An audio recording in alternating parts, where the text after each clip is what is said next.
시청자 여러분 안녕하세요. 새해 복 많이 받으세요. 시국이 너무 어수선하여 잠을 설치는 분들이 많으시지요.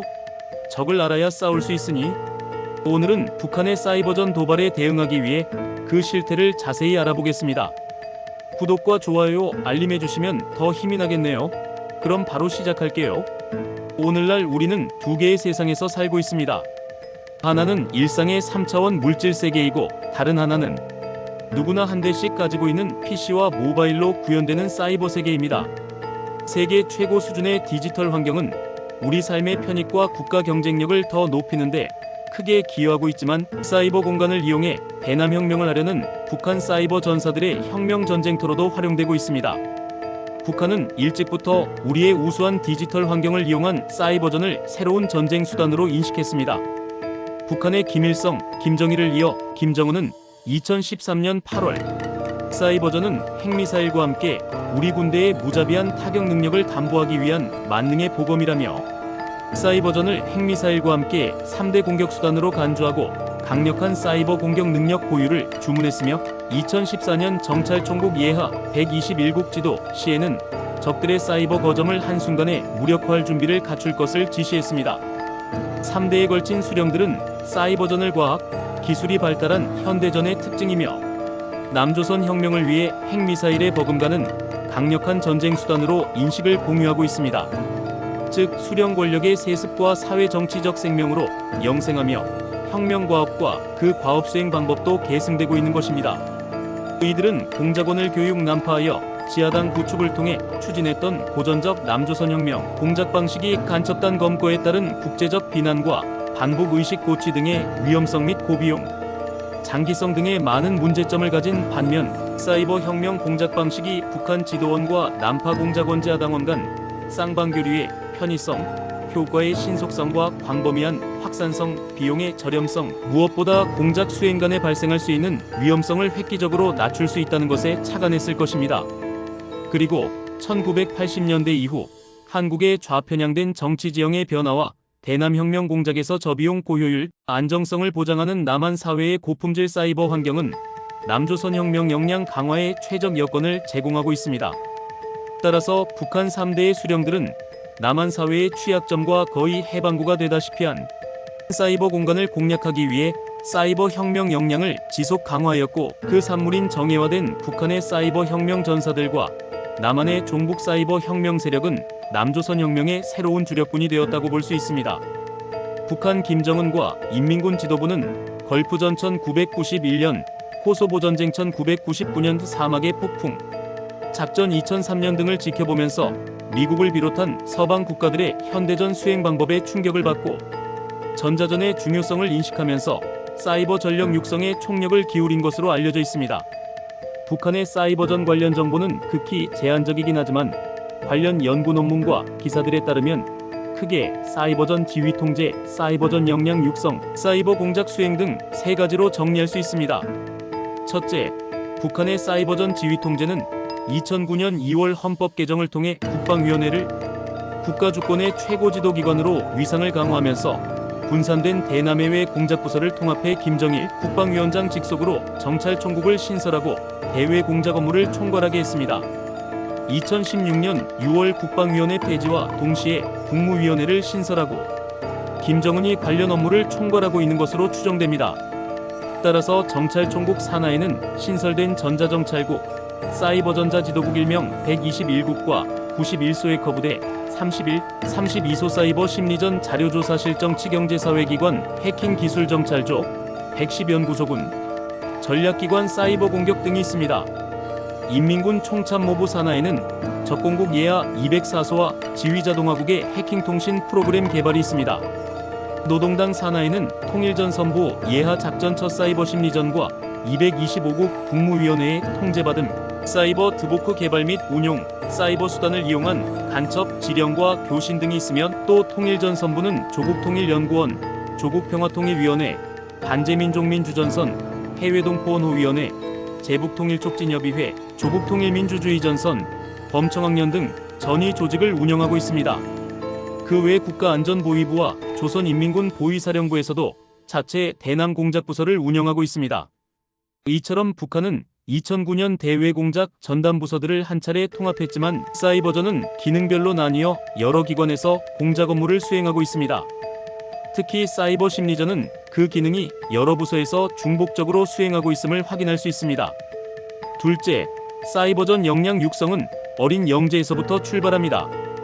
북한은 우리 초등학교에 해당하는 소학교에서 우수한 학생들을 선발해 평양 제1, 2 고등중학교와 지방 영재학교 등을 거쳐 관련 대학과 부서, 교육을 통해 사이버 전사공간을 양성하고 있습니다.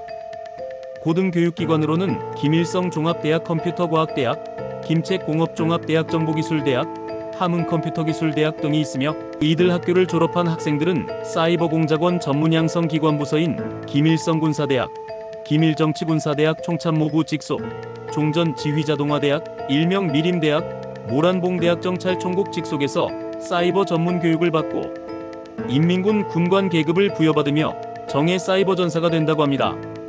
북한 사이버 전사의 수와 관련해서 우리 국방부의 2022년 국방백서에 따르면 6,800여 명으로 판단하고 있으나 연구자료와 기사마다 산정 기준과 수치가 상이해 정확하게 추정하기는 어려운 현실입니다. 셋째, 사이버 공작 수행은 사이버 공격 해킹과 테러, 간첩행위, 통일전선 구축과 심리전 전개로 나눠볼 수 있습니다. 먼저 사이버 공격 중 해킹 사례를 보면 청와대 2006년, NSC 2008년, 제18대 국회 261건, 외교통상부 2011년, 통일부 2011년, 지경부 산하기관 40여 차례, 2011년 고려대 정보보호대학원 이메일 계정 2011년, 육사 동창회 사이트 2011년, TV조선중앙일보 서버 2012년, 국방통합데이터센터 2016년, KAI 2021년, 서울대병원 2021년, 한국원자력연구원 2021년 등 국가기관망, 공공망, 일반망을 망라했습니다. 사이버 테러 사례로는 2009년 우리나라 청와대 국방부 국회한나라당 조선닷컴 네이버 등을 비롯해 61개국에 자행한 7 사이버 대란과 2011년 70여 개국의 40여 개 공공망에 대한 디도스 공격, 2012년 4월 농협 전체 전산망 공격, 2013년 3월 KBS 등 방송사와 신한은행 등 금융사 내부 시스템 파괴, 목적의 APT 공격 등으로 낮은 단계에서 높은 단계로의 진화 경향을 나타내고 있습니다. 사이버 간첩 행위로는 1998년 민혁당 사건, 총책 하영욱이 이메일로 11회 대북보고, 1999년 5월 범청학년 남측본부 정책실장 간첩 사건, 이메일로 160여 회 대북보고 및 지령 수령, 2006년 1심의 간첩 사건, 인터넷 이용 대북보고 및 교신, 2010년 한길춘 간첩 사건 최초 사이버 드보크 사용, 2011년 왕재산 간첩단 사건, 최초 첨단 사이버 교신 프로그램 스테가노그래피 방식 사용, 2023년 창원 자주통일 민중전이 간첩단 사건, 스테가노그래피 이용 공작원으로부터 지령 수령 등 기술적으로 진화되고 있습니다. 이 같은 북한의 사이버 전력과 공격성은 국내외 연구기관 및 전문가로부터 세계 최고 수준으로 평가받고 있습니다. 특히 우리에게 치명적인 것은 남조선혁명 전략 차원에서 복수의 전담부서에서 집중적이고 지속적으로 자행하는 사이버 심리전입니다. 북한의 사이버 심리전의 핵심 전략 노선은 반보수, 반자본주의, 반대한민국, 반미, 반일 등 반제국주의입니다. 전략 목표는 세계 최고 수준의 사이버 공간을 활용해 국민 의식 속으로 침습하여 북한 체제 찬양, 흑색 선전과 가짜뉴스 등으로 오염 및 적화 의식화를 시켜 최종적으로 광범위한 친북, 반대한민국 통일전선을 형성하여 국가와 체제, 기반을 무너뜨려 남조선혁명을 위한 결정적 시기를 조성하는 것입니다. 이는 앞서 언급한 북한의 남조선 혁명 기본방침 남조선 인민들의 혁명적 각성, 혁명적 당 강화와 각종 통일전선 형성, 남한 내 민주화운동 지원, 반혁명 세력 약화를 구현하는 것입니다. 지금 이 시각에도 총 대신 키보드를 쥔 북한의 정예, 사이버 혁명 전사들과 남한의 종북 사이버 혁명 세력들은 최적의 전장 환경을 제공하고 있는 세계 최고 수준인 우리의 디지털 환경과 좌편향적으로 혼탁해져가는 우리의 정치 지형, 그리고 북한의 대남 심리전에 무감각해진 우리의 의식 공간을 파고들고 있습니다.